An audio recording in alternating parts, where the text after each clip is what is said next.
Welcome to Edwards Beyond the Test, a podcast that goes behind the scenes of the flight test mission at Edwards Air Force Base. I'm Dawn Waldman from the 412 Test Wing Public Affairs. Today, we're going to talk about space. No, not the great big outer space, but instead, we're talking about Edwards Space. There is a special team within the 412 Civil Engineering Group that oversees the utilization of all buildings and land on the base. It is the Space Utilization and Management, and we have that team lead here to explain all things space on Edwards.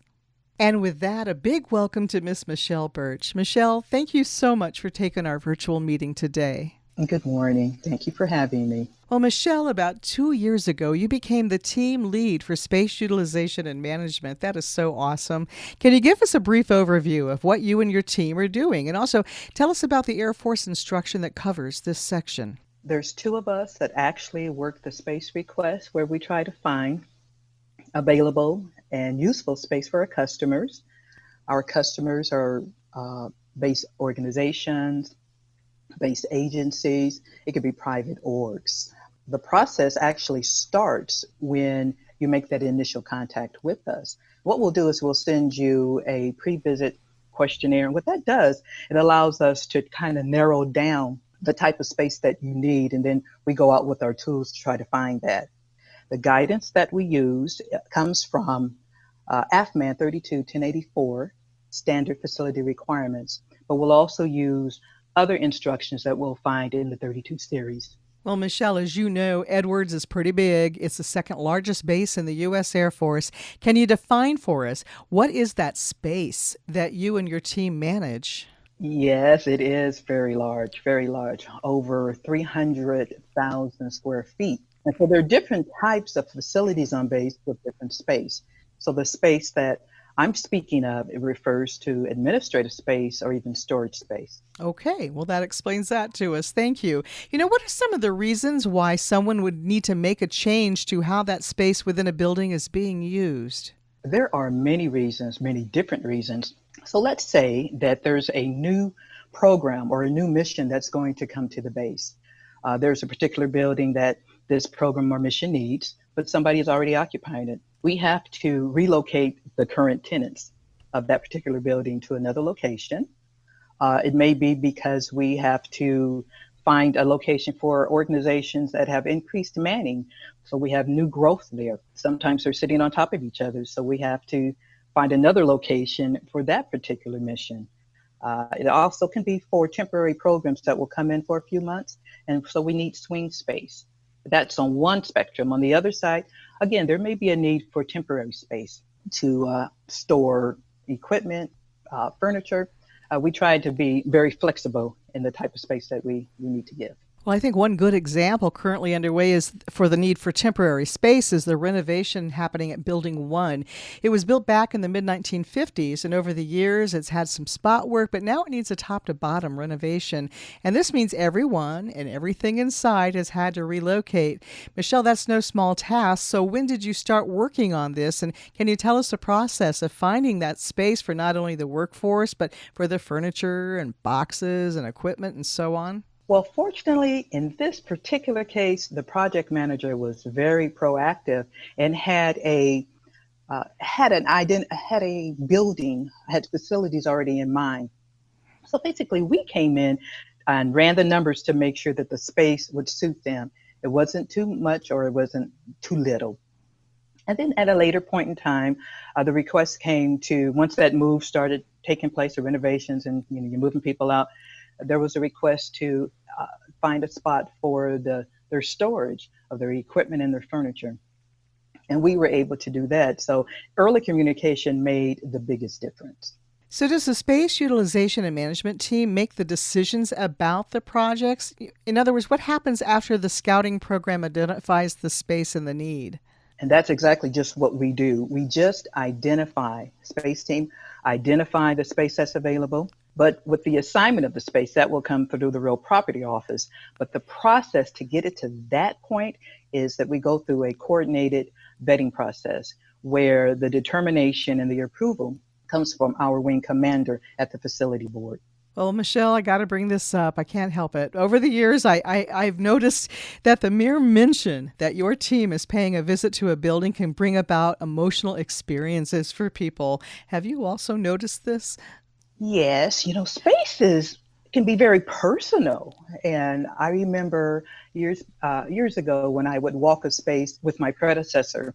In some cases, when they saw us coming, it had the look of, "Why are you here? What do you want?" And we get that. But our goal is to see what's out there that might help another unit that may actually need that space. And sometimes we're just checking, so we're not always out to see what you have, and so we can take it away from you. It's always a big picture that we're looking at. So we also want to make sure that we're utilizing the space and we're optimizing that space effectively. So it's safe to say you're here to help. Yes, ma'am. When all is said and done, what are the benefits to the base of having space utilization and management? Hopefully, we're able to support the different efforts in a timely manner because we don't want to have any disruptions to the mission. But on a larger scale, we also have to, as I had mentioned before, make sure that the space is being utilized and optimized efficiently. Well, Michelle, at the top of the program, I thank you for joining this virtual meeting. And yes, we're still amid COVID, and that makes me wonder, how are you and your space utilization and management team able to perform your work during COVID? We still do it because even with the different work schedules, it may take some time to make all the pieces come together and connect. But with the technology that's out there and teleworking and being in the office, we try to make it happen. I think that's what we're still doing. That's awesome. You've said throughout this portion of the program that you want organizations to call you early in the planning stages, and that's really important to the success of your work. You want to talk about that a little more?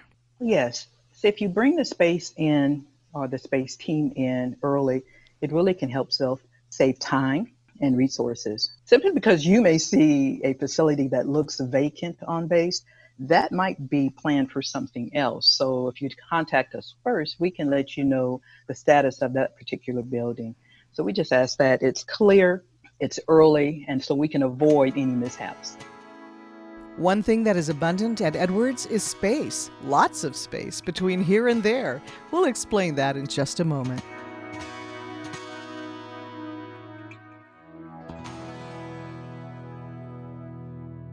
Welcome back to Edwards Beyond the Test. Our guest is Miss Michelle Birch, who is the lead for the Space Utilization and Management team at the 412th Civil Engineering Group. So, Michelle, you've held your current position for the past 2 years, and when we previously spoke, you shared with me how you worked your way up within CE when you first came here, beginning in office administration. Can you expand on that a little more for us? Yes, I can.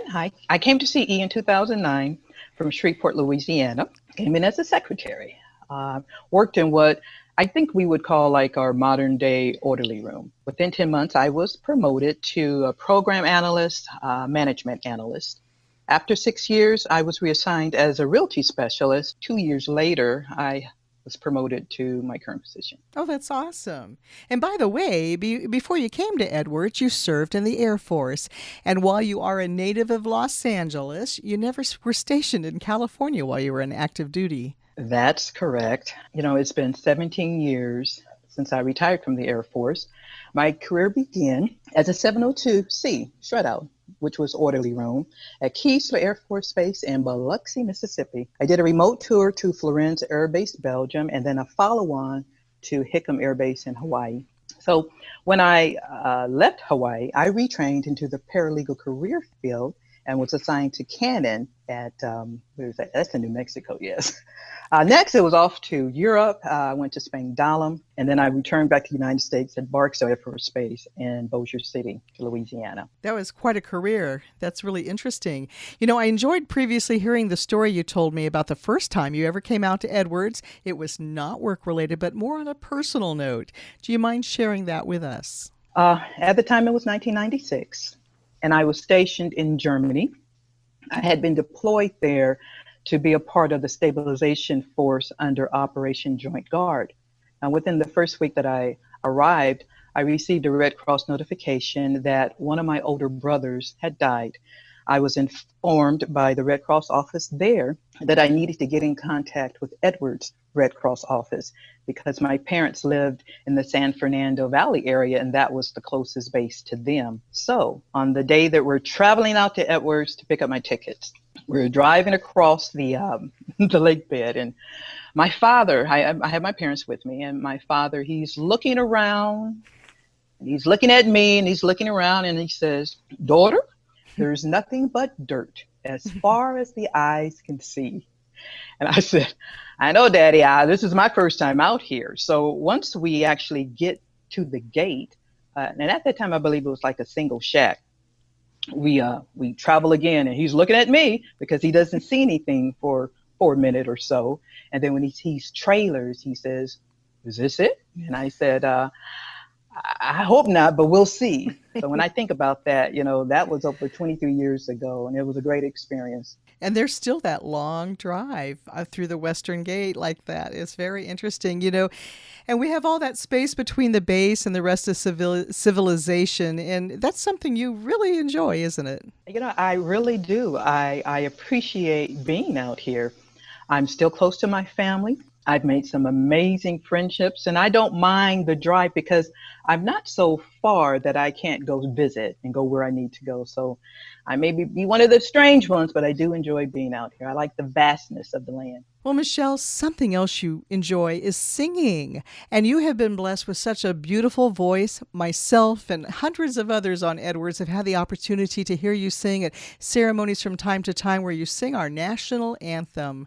And thank you for that beautiful voice you have. Thank you. I consider my ability to sing as a blessing and a gift from God, and especially when I'm requested to sing at different events.